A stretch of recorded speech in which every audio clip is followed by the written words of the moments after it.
বলিউড অভিনেত্রী Priyanka Chopra, cricketer Virat Kohli, American সঙ্গীত জগতের অন্যতম প্রভাবশালী ব্যক্তিত্ব গীতিকার ও সঙ্গীতশিল্পী টেইলর সুইফটের মতো বিশ্বখ্যাত তারকারা রাতারাতি তাদের সামাজিক মাধ্যম ইনস্টাগ্রামের ফলোয়ার হারিয়েছেন। মেটার মালিকাধীন এই সামাজিক মাধ্যম প্ল্যাটফর্মটি ভুয়া অ্যাকাউন্ট, স্প্যাম ও ইনঅ্যাক্টিভ প্রোফাইল মুছে ফেলার জন্য একটি বিশাল শুদ্ধি অভিযান শুরু করায় এই পরিস্থিতির সৃষ্টি হয়েছে, যাকে অনেকেই গ্রেট পার্স অফ 2026 বলে অভিহিত করেছেন।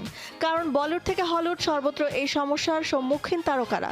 এ তালিকায় আরও রয়েছেন সফল নারী উদ্যোক্তা কাইলি জেনার, ফুটবলার ক্রিশ্চিয়ানো রোনালদো, জনপ্রিয় মার্কিন গায়িকা ও অভিনেত্রী সেলেনা গোমেজ সহ আরও অনেক তারকারা।